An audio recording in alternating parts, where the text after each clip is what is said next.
I'm beginning to wonder and really starting to develop a hypothesis as to like, has there been a greater trigger for black economic empowerment than segregation and Jim Crow? Because it seems like every time the option has been taken away from us to participate, that's when we've built, and that's when we've created, and that's when we've really dug in and really come up with some brilliant foundations. And you know, I'm not saying that Jim Crow, like I'm not thanking it or anything like that, but just if we just look at it, you know, objectively, it starts to paint a picture of, hey, when we're segregated or left alone, as Frederick Douglass put it, we seem to thrive a lot better than when we attempt to integrate into, other societies. You ain't gonna tell them to hit back, fight back? I'm showing up. I ain't gonna tell them. No, I'll pull it up. I mean, but for black people during that time, and I get what you're saying. You know, people criticize the nonviolent movement, right. But at a certain time, these people are saying, "Hey, we have to fight back because if not, they're gonna roll over us. If they're gonna do it anyway, I want the story to be told that I went out fighting." Right. I feel that. I receive that. So a young black kid see that and say, "Hey, these people defended their territory. Somebody come in my house or your house, anybody's house, we got the right to shoot back." No, I receive that. I guess the only thing I was looking at was it being a case study of when we do pick up arms, what the result was, because I feel like some people. No, I get what you're saying. I get what you're saying, and the crazy thing about it was just too many of them. You got to understand, yeah, it wasn't moms. Just the southern. It wasn't just the southern. Yeah, the white KKK was growing out there. They came, and again, the way he talked about the press being used, and shout out to the NMPA, all right. The way he talked about the press, black press, for you guys out there that didn't know, the way he talked about the press being used, they also had their own press, and they used their press too for propaganda. Yeah. And one of the things that was cut out of their magazine was the call for lynchings. And so when you do that call for lynchings, remember they're calling surrounding areas too. So they overtook you. It was what, I don't know if this is in your notes or your notes, Robert, but I believe it was 11,000. That was the population of Greenwood. Right? Yeah, that was around 11,000. Yeah. So you're talking about them swarming, and then that's including children, women and children. They swarmed. So even though we fought back, it just simply wasn't enough of us. It was a numbers game. Yeah. But we fought. I want the story. But I get kids. What you're saying. I want them to know that we fought back. Right, because then you have these shirts, right, that says, "I'm not my ancestors." Don't disrespect your ancestors. Yeah. We had an episode about that. Yeah, we had an episode. Exactly. If you really knew who your ancestors were, you would know. You got a long way to go. But just to touch on that before we hop over to something else. The idea for the, following the story or whatever, he's going to court. These people are like, hey, we need to mob up in case they try to do something to this young brother. Right. So they're standing outside of the courthouse. And no charges were even filed. Yeah, that's crazy. Him. And the white woman on the elevator never pressed a charge. Yeah, she never pressed a charge, but I want to say they kept him, and things got a little heated after that incident. Yeah, they let the chopper sing. Like someone set off a shot. Mm-hmm. We don't know from what side, but there's a lot of allegations. Right, there's a lot of allegations, but we know that black people shot back. Yeah. There's one allegation, one thing that I wasn't able to find like a concrete definitive of what happened. So most of the time the story told about Tulsa and the Black Wall Street is that it was bombed. Now, from what I was researching, what I was found was some people said there was fires and there was, in the words of the great Biggie, I told Ron to pass the gasoline, he passed me kerosene. Some people say that they poured kerosene on the fire. Some people said gasoline was thrown on the fire. Some people say there was an actual bombs drop. Mm-hmm. But I wasn't able, I was just really asking if you were able it was supposed to be like some from what I understand, there was some bombs dropped from the sky. Okay. Now, was it bombs or was it like crop dusting planes? Yeah, not necessarily like Hiroshima. Right. And I think that's what I found too, is that they like how the crop dusting planes, like they dropped like kerosene or whatever that kind of ignited the fires. Because if you talk to some of these people, and again, these kids are so young. 5-year-olds and 6-year-olds talking about being under their bed, their mom hiding them, because they took all the men and took them to the park where they detained them. Remember, like, they took all of the men and they were like, oh, we're going to round you up and we're going to take you to an actual, where they hold the detainees. Right, internment camps. Yeah, which was yeah, at this they park. did. Yeah, they did. Right, They and did. so the mom, like some of their moms were like, okay, well, you get under the bed, and you know, some of these accounts from these 5 and 6-year-old kids are saying that they're seeing them walk in with torches lighting their curtains, so the house can be lit on fire. I saw that Yeah, too. so a it's good like- depiction of that in pop culture was the series Lovecraft. I think it's Lovecraft Country. Oh, yeah, or something okay. like that. They had an episode that kind of tied into what happened around Greenwood and Tulsa, Oklahoma, the massacre, race riots, whatever you want to call it. And I want to say another one in pop culture was The Watchmen. The Watchmen they touched depicted, on it heavy. You know, but just the idea of us being armed and ready and fighting back. You know, not just having our town and being disillusioned that at any given moment these people can come. And I think as Black culture, period, Black people in Black culture, we always had a divide. And then there are times like Greenwood where we banded together, and many others. But I feel like before anyone decides whether to take up arms or not, we have to come together as a people and have a real agenda that can be executed against. Yeah, I think the thing with them, what brought them together agenda-wise was what was going on from the outside. Right. And needing that refuge. And needing it, right. A need. It was such a need. It was such a great need. That's really good. Because it was more in your face at that time. Right. Now it's not as... It's like we have nowhere to hang out. Well, it's not as in your face. Right. We're not living in Jim Crow. Yeah. It's more of a psychological thing now. It is somewhat in your face, but not as much of how it was in your face. I mean, they had postcards. Yeah, right. Souvenirs for the acts. And I thought, just on the topic of interesting facts, I thought one of the things that was slightly humorous to me was the fact that, like, when Tulsa, Oklahoma was damaged and the black men in that workforce was taken out, that actual Tulsa's economy suffered because now those black people who were doing those, you know, quote unquote menial tasks were gone. So, you know, there's this strange relationship that black and white Americans have where it's like we have this strange connection to each other. And like they need us. they, you know, as much as they've hated us, they've never wanted us to leave. You know, so you know. I want to make a tie-in and then talk about the future. Okay. Let's talk about the money then, and then we'll bring it into the future of how we connect the economy to a future Black Wall Street, right? Mm-hmm. With that, and talking about the money and all of the businesses that they had around that time, these guys, now, you know, we do the inflation on it. A guy like J.B. Stratford, he was a millionaire for that time. Right. If you're looking at inflation, 500,000 at that time, that's equates to millions. Right. The same with O.W. Gurley. So when they burned that down, these guys had to rebuild. They moved. Mm-hmm. So, I mean, they lost it all.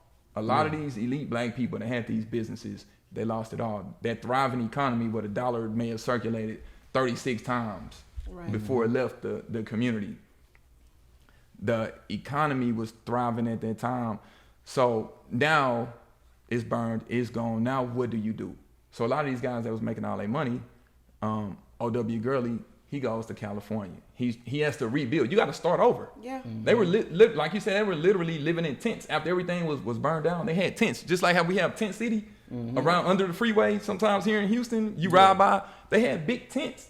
So imagine building your economic empire. That money circulating. You got all these businesses, and one of the things is that economy, man. That economy burns. Not only did that house burn, that thriving economy burned down. The J.B. Stratford, he's a lawyer. He ended up having to go, I want to say, to Chicago, trying to start over, getting back into law. But they never regained what they had. Right. I don't know if it's the same lawyer. I just, I don't know why I blundered, didn't write his name down. But there was a lawyer, after the land was burned down, they tried to use a fire ordinance to basically take the land, and there was a lawyer who had stayed, who was operating out of a tent, that basically fought that and stopped the land being able to be taken. We'll have to put that in the notes. I don't know if it's the same lawyer that you speak of. Like, did he wait before he went to Chicago? I actually don't know that lawyer's name. Yeah, I'm not sure. This was after. They had a lot of lawyers that. But were I there. kind of remember this story. And yeah, I'll get his I'll get his name. But one thing I did want to touch on just quickly with the money is the fact that, like, it seems like there were times in our history where there were basically economic bases where you could go and show up, and if you were willing to work, receive a certain level of, financial, be able to, make an honest living and pay for food, housing, shelter, even like during the time of, Dick, tell me his last name one more time. Stratford, J.B. Stratford, the lawyer. No, the kid who was on the elevator. Dick. Yeah, Dick. Yeah. We'll just call him. I think Roland. It was Roland. Yeah, Dick Roland. Roland. He was a bootback, which at that time, a bootback, just shining shoes of an oilman, on average, you would be looking at a tip of $1 to $5, which in today's money, that's $13 to $60. So you shined five shoes a day, you were making like a good living, which is why like there was a lot of kids in high school chose to work instead of just finish high school, because there was an economic base. Even if we go fast forward all the way to the automobile industry, where all you had to do was show up to Detroit, and if you were willing to work, you could have a job at a plant where you had a salary that could afford a house and those type of things. I wonder, like, where in modern times, will we ever have that again, where an industry or a base where you can show up as a black person just willing to work and be able to make an honest living? The only thing I maybe could think of is Texas. If you get in with the right person, maybe you can get on an oil rig or something like that. But just that's powerful that we had that at the time. I know the auto industry isn't necessarily our creation, but we had, we had those bases where we could go and basically you didn't have to be a coder or architect or whatever to make an honest living. Yeah. And I don't know, just out of curiosity, and maybe it's kind of just leads into what you were discussing, but do y'all see us, or do we have industries today that could potentially be that type of base where it's our thing, where if you show up and you're willing to work, you can make a decent living and put a kid through school? Well, I want to say that it kind of goes back to what Eric was saying when he talked about how it's not so in your face. So, and I think that's what the organizations are doing now. So, no, at the first, not saying no, but like there was work that needed to be done to put black people, right, diversity, black people in those type of management positions where they're able to hire young black people. And that was the reason why all of these companies put a black square on their Instagram, right? Because they wanted to show that we're taking efforts and making efforts to diversify our leadership. But we want diversity and inclusion, right? Diversity and inclusion. I'm literally about to say, oh my goodness, if I hear that again, that's the buzzword for corporate America. That is the buzzword. But that is the thing, and you literally, it's literally every single aspect. From a TV show, you can see and tell. Okay, they don't have black writers because we don't do that. You know what I mean? We need to get in on some of that diversity and inclusion. But they start going. But they start going out of their way. But they start going out of their way, and to say what they're promoting. Not to veer off too much, but it was almost like trying so hard. Like, oh, we gonna give y'all a black Superman, Yeah, it was like it just became wild. Diversity and inclusion. And we're like literally saying, just put us in management positions to where we are able to hire and get paid what we're supposed to get paid. I mean, and that goes into Pandora's box, because then you start looking at wage gaps between men and women, and it's crazy. Yeah, more symbolism. That's we always talk about symbolic victory. Small. Yes. But I do want to give a shout out to to the Gap Band, Greenwood, Archer and Pine. From Tulsa, Oklahoma. Charlie Wilson and them. Right. They made the song "You Dropped the Bomb on Me." Yeah. And I think that's where a lot of people got the bomb. But that was. Wow, I didn't see it. I didn't know that. But the song "You Dropped the Bomb on Me." So that's what baby. That. Wow. EQ with the etymology work. You're learning things here, okay? You guys should be tuned in, all right? But that's the Gap Band, Greenwood, Archer and Pine. Did not those were some of the boundaries of the land. Like you had I want to say Greenwood on the north, and then the northeast, and then the south. So yeah, Greenwood, Archer, and Pine. So that's what the Gap Band. Not the Gap Band teaching us through song. Yeah, they were. Oh, yeah, that's what they were doing, man. Look at that. Yeah. But I want to take it to the now, because we're talking about economics, and we're coming up on the centennial Right. 100 years. of Black Wall Street, and I know something that's close to you that you're associated with is Right. how do we take the spirit of Black Wall Street, that 1921 time, and put this into 2021, 100 years later? Right. Well, that is a really great question. And the crazy thing about it is, out of the blue, I was contacted by Hill Harper. If you don't know Hill Harper, he was in Skulls. He's an actor. He's a philanthropist. He's all about Black education. And so what he is doing with his actual partner named Naja Roberts, they're actually are going to open on the 100-year anniversary the first Black digital wallet. And it is called The Black Wall Street. You go to theblackwallstreet.com. I know there's a lot of the Black Wall Streets out there.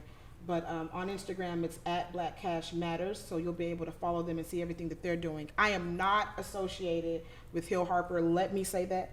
I was literally called on to be a city ally for his tour. So he has a financial revolution literacy tour where he is going around and he is teaching people in Black communities in a lot of different states about digital. The digital cryptocurrency world. And so he's kind of giving them a really tad bit of knowledge, because it could be information overload when you're talking about cryptocurrency. What did you tell us offline? You said the Black Wall Street that can't be burned down? Yes. Yeah, So when I interviewed Naja Roberts, she said that was his major thing, is that they cannot burn this down, and that financial literacy is the key to pulling the Black community out of systemic racism and out of this this hold that they have. And so I'm like, well, how are you gonna do that? Because because Black people in the hood, you start saying cryptocurrency, they're like what? I need to see my money, man. And right now, we got black market workers, man. Right, exactly. I don't have money to put into something and wait on it. You want me to wait for money? No, I don't need. I don't have to. I don't need to wait. So it's very interesting, and they're even teaching kids about cryptocurrency. That's where a lot it should of people start. don't know, right? Yeah, definitely. That's where it has to start. With kids. So many people got student loans and things of that sort. Like he literally that revolutionary tour. And like I said, when they came here in Houston, I don't know if you guys were able to come out. It was really quick. Like, I'm not even gonna lie to you. It was so quick. I don't know how they advertise it, because I missed it. Yeah, it was so quick that they came out. But there were some people there, and they got a lot of great knowledge on buying Bitcoin, and there's so many coins out there, over 9,000 coins. But they talked about that. Let me ask you this too. You said the digital, like, what is the importance of the digital wallet? In this, as far as in investing in cryptocurrency and financial literacy. So the digital wallet, that's the crazy thing about it. Learning about crypto, you don't have ownership of your coin unless it's in a wallet. So this is the first Black-owned digital wallet where it's Hill Harper and Naja Roberts. They're together. They own this digital wallet. They're asking you to put your coins in this wallet. And the reason why the wallet is important, because when you have your wallet for your cryptocurrency, there's things called like keys, like passwords. If you lose that, you lose your money. Whoa. So a lot of people just really don't understand. So it's not like my bank account. I can you reset can't my just password. like pull it out. Right. You Can't have to reset have that that. bad boy. Right. Exactly. Yeah. And you can't reset it. So it's like a lot of people don't know how it works. Like, do I just buy the coin online and then I just pull my money out? No, it doesn't work like that. Like, it has to go through a wallet and all kind of other stuff, depending on the type of coin that you buy. And so that's what they're doing. They're actually, not only are they having this wallet, but they're teaching you how to establish or gain financial freedom through cryptocurrency. That's a great point that you bring up too, because I think in the charge for generational wealth, and sometimes it happens in the fact that we have the spirit of wanting to achieve things, but sometimes our spirit isn't necessarily in alignment with like the data and the research. Like one of the big things, which I don't I'm not the person who's gonna be the parent telling kids Santa Claus doesn't exist. Now my kid might know something different, but like people yell entrepreneurship, generational wealth. Well, the numbers are very clear. Entrepreneurship isn't what sparks generational wealth. Investment is what sparks generational wealth. Like if you have a much higher return on investment and likelihood of success if you didn't even start a business but said, hey, 10% of all my income that I get, I'm going to put into the market, I'm going to invest with this strategy. Mm-hmm. That method is undefeated, right. But it's not sexy. And sometimes we like these sexy ideas. I'm going to start this business and 25 people liked when I got the job, but only 2 liked when I started the business. And right. You want to wear it on a shirt. Yeah. Right. So, but I think like getting to some applicable stuff. A lot of people, when they think about like financial freedom and wealth, right, building wealth and investing, they're saying to themselves, well, if I put in $20 and I buy and Bitcoin is one coin is worth 55,000, what is my $20 doing?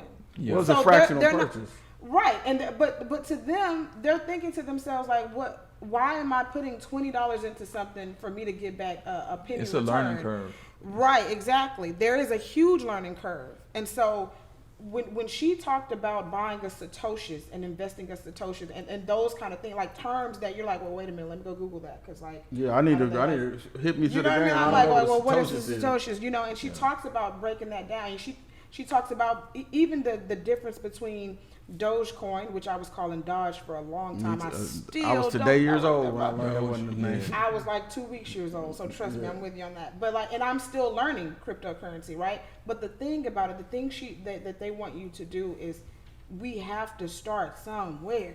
So maybe you're saying to yourself, well, I only have $20 to throw at cryptocurrency. Okay, well, throw it. And then throw 20 more, and then throw 20 more. And it's like you have to start somewhere, even if it's just starting a business or not. You start somewhere with everything you do. I think right now we're at a point in time, like in a lot of like the hip hop or like just the culture movies, this generation, it's kind of the mythical year a lot of times for like quote unquote street hustlers is 88. And right. 88 was the time when everybody was getting money. Well, from a stock point right now where we're at in the market, we're actually living in 88 to the point where I do this experiment with a lot of friends of mine where I'll tell them, just you pick 3 stocks that just make sense off the top of your head. Like if you just had to invest, right. Pick 3. And without fail, every single one that they pick, I'll do the year to date. And without fail, each one will be up 50 to 200% on the year. You don't even have to be, obviously, research your purchase. I mean, everything's gonna be hard, guys. Greenwood was hard. Building it was hard. Yeah. Like everything is hard. Building a business is hard. Working a job is hard. Everything is hard. One thing I would say, to get on that, and then I want to wrap this segment up, and then the vision. Mm-hmm. Yeah. We talked about all these different acts in this year, 1889, and this man coming from Arkansas, another man coming from Kentucky, and all they see is land. Right. Your vision is land, and then something had to click in your head as a black man at that time. I see buildings. I see people living here. So these 2 people had to have a vision. Mm-hmm. It's just land. A lot of times, we go places, we see land and we don't, what's the vision? All right, all of us are gonna get together. What's the vision behind it? Right. To build this new Black Wall Street of the now. So take that vision from land to the digital world. What does that vision look like? Right. Mm-hmm. People coming together and having a certain vision that it may not be there, it's just in your mind, and then you start manifesting it. Yeah. And you have to say no.